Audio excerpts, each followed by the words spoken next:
안녕하세요. 하나금융투자 채권 담당하는 이미선입니다.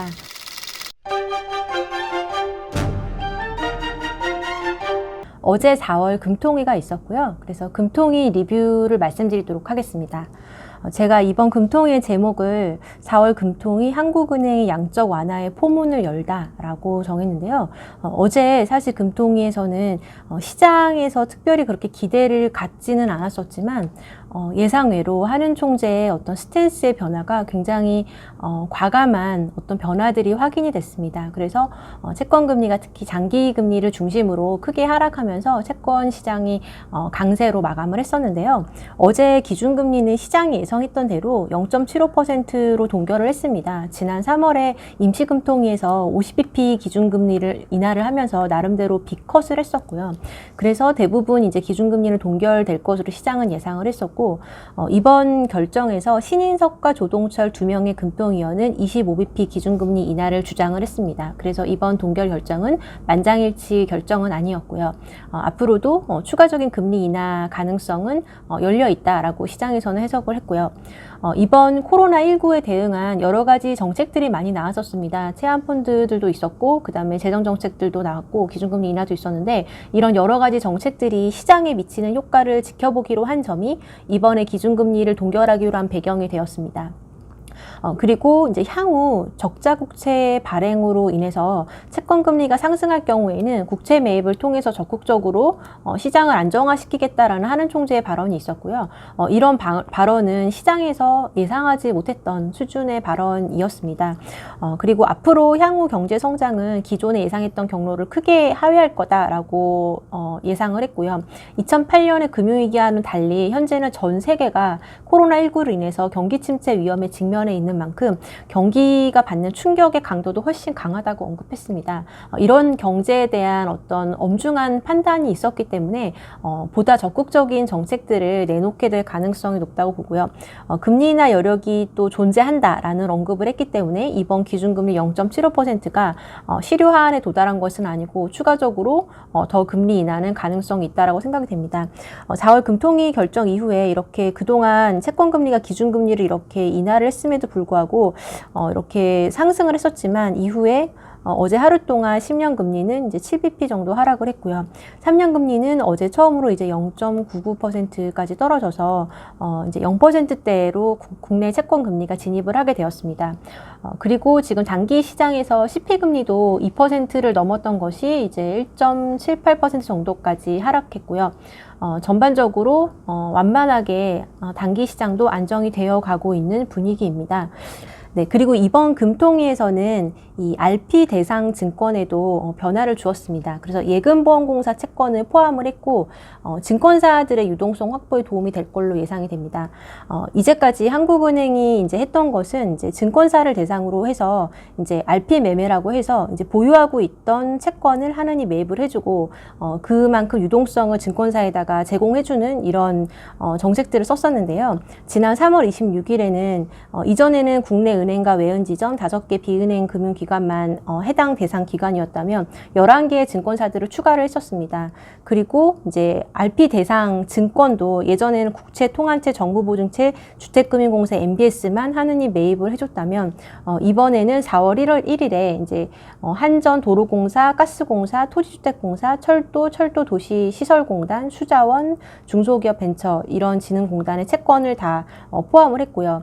어제 4월 9일에는 예보채까지 이제 포함을 했습니다. 그래서 이제 증권사들이 이제 한은에다가 이제 이 채권들을 이제 매도를 하고 유동성을 얻을 수 있는 이제 이런 어떤 수단들이 많아지게 된 것이고요.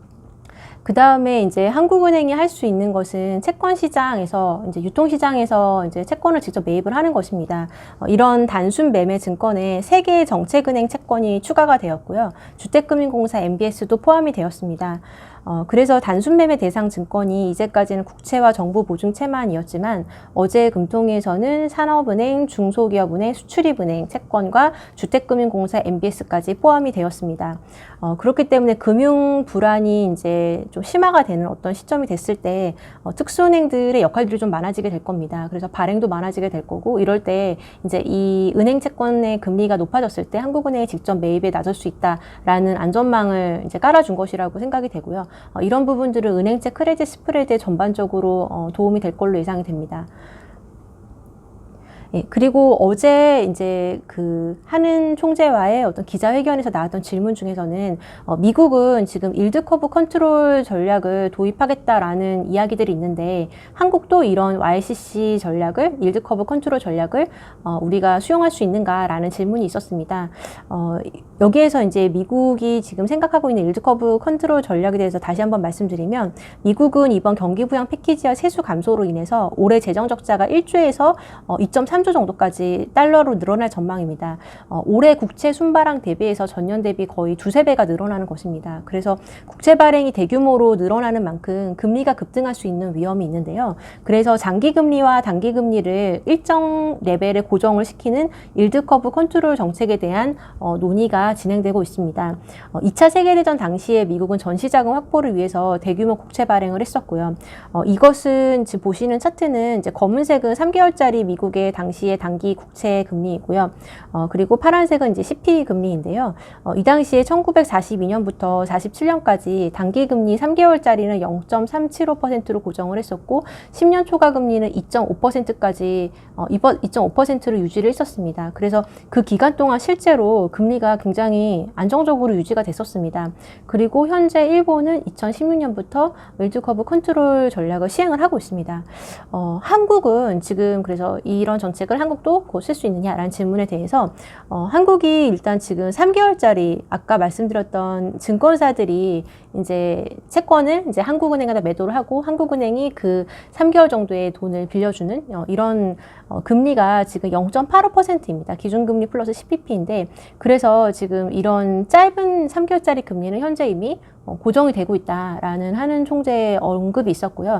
그리고 또 각 국가들이 상황에 따라서 이런 정책들을 쓰고 있기 때문에 우리나라도 상황에 따라서 필요한 대책을 강구할 것이다라는 언급을 했습니다. 그래서 이런 언급들을 종합해서 볼 때 상당히 많은 여러 가지 이미 선진국 중앙은행들이 쓰고 있는 정책들을 한국은행도 필요하다면은 이제 사용을 할 수 있다라는 가능성들을 많이 열어두었습니다. 그리고 특별히 앞으로 우리나라도 적자 국채 발행에 대한 우려가 좀 많이 있었는데 이 부분에 대해서도 국채 매입을 고려할 수 있다라는, 적극적으로 시행을 하겠다라는 언급을 했기 때문에 굉장히 장기채에 대한 수급, 이 심리에 안정을 주는 발언이었다고 생각이 되고, 또 이게 단순히 발언일 뿐만이 아니라 앞으로 실제로 그런 액션이 나올 수밖에 없을 걸로 생각이 됩니다. 왜냐하면 지금 우리가 실제로 금리 정책을 가지고 쓸 수 있는 여력이 그렇게 많지 않기 때문입니다. 0.75%에서 우리가 더 많이 내린다고 해봤자 이제 50bp 정도 더 인하를 하면 0.25 정도까지 우리가 필요하다면 인하를 할 수는 있겠지만, 사실 이제 50bp 정도만 인하를 해가지고는 이제 경기를 부양할 수 있는 효과가 그렇게 많지는 않기 때문에 당연히 이제는 이제 자산을 매입하는 이런 단계로 이제 넘어가게 되는 이제 이런 시점이 됐다고 생각이 됩니다. 그래서 코로나로 인해서 한국은행도 이제 이런 어떤 새로운 정책에 대한 고민들을 이제 해야 하는 시점이 됐고, 지금 그러한 일부 정책들을 수용해 나가는 과정이 되었다고 생각이 되고요. 금리나 여력이 줄어들었기 때문에 채권 매입은 새로운 정책 툴로서 활용이 될 것으로 예상이 됩니다. 2008년 같은 경우에는 우리가 기준금리 인하 여력이 많이 있었기 때문에 2008년에 225bp 인하를 했었고 2009년에도 50bp씩 두 번 인하를 해서 총 325bp의 기준금리를 인하를 했었습니다. 이번에 우리가 50bp 인하를 했었고요. 그리고 공개시장 조작에서 RP 매입에 13조 원 정도 유동성 공급했었고 단순 매입에도 1.7조 원 정도 소요가 됐었습니다.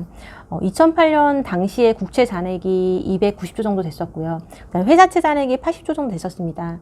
지금 국채 잔액이 690조 정도가 되고요. 회사초는 232조. 그래서 거의 대부분 채권들이 거의 두세 배 정도로 규모가 늘어났습니다. 그렇기 때문에 지금은 어떤 정책의 사이즈라던가 이런 것들도 좀 더 커질 수밖에 없고 규모도 더 커질 것이고, 그 다음에 늘어난 국채 잔액을 가지고서 어떤 식으로 매입을 할지 이런 정책적인 여력들도 더 더 생겼다고 생각이 됩니다. 이 채권 매입과 관련해서요.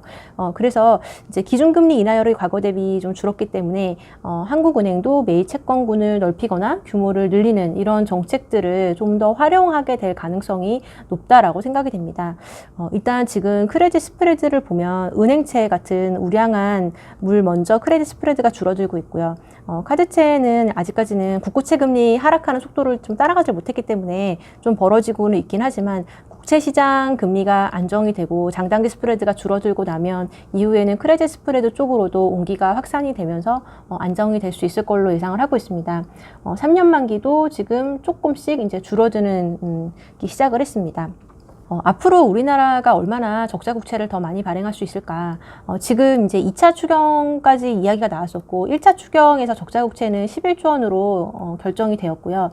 2차 추경 같은 경우에는 적자 국채를 얼마나 발행할지에 대한 이야기들이 있었는데, 가장 최근에 나온 이야기는 적자 국채를 발행하지 않고 지출을 이제 좀 줄이면서 이 어떤 재원을 말을 하겠다라는 언급을 했습니다. 그래서 적자 국채가 추가적으로 발행되지 않을 것이다라는 시장이 안도를 하면서 금리가 또 하락하는 재료 중에 하나가 되었고요. 아마 앞으로 지금 남아있는 거는 올해 이제 세수가 정부가 예상했던 것보다 좀 부족하기 때문에 3차 추경이 하반기에 불가피하게 진행이 될 걸로는 생각이 됩니다. 근데 이제 이게 추가적으로 우리가 굉장히 확장적인 재정정책으로 간다기보다는 올해 부족한 세수만큼을 수조 원 정도 발행하는 정도가 아닐까라는 예상을 하고 있고요. 그렇게 적극적으로 국채 발행하기가 좀 어려운 이유는 이제 일단 올해 국채 발행 으로 인해서 GDP 대비 국가 채무 비율이 좀 예상했던 것보다 빨리 늘어날 가능성이 있기 때문입니다. 작년 8월에 추정했던 앞으로의 GDP 대비 국가 채무 이제 비율인데요. 작년에 37%였고 작년에 올해를 추정했을 때 39.8%로 예상이 됐었습니다.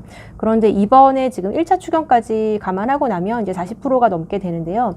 여기서 이제 분모인 GDP 부분이 이제 예상했던 것보다 우리가 성장률이 떨어질 거기 때문에 이제 그로 인해서 분모가 작아짐으로 인해서 이 비율이 좀 더 높아질 수 있을 걸로 생각이 됩니다. 그래서 거의 이제 뭐 42% 정도까지 이제 높아질 것으로 예상이 되고요. 그러면 이제 생각보다 지금 이제 늘어나는 속도가 좀 가팔라지는 거고, 그 다음에 내년에도 이제 국채 발행을 또 해야 되는 부분들이 있기 때문에 이런 것들을 다 종합적으로 감안을 하면 올해 그렇게 시장이 우려하는 만큼 국채 발행을 많이 늘리는 거에 대해서는 정부가 좀 조심스러워할 가능성이 있다라는 생각을 하고 있습니다. 그리고 일단 현재 시점에서는 일단 3차 추경에 대한 부분은 상반기보다는 하반기에 가서 논의될 가능성이 있다고 보고요. 그래서 수급에 대한 부분은 지금 국채랑 관련돼서는 일정 부분 많이 완화가 되었다고 보고 있습니다. 네, 그래서 일단 한국은행이 이제 스탠스를 굉장히 전향적으로 바꾼 것이 이번 4월 금통에서 상당히 의미가 있었습니다.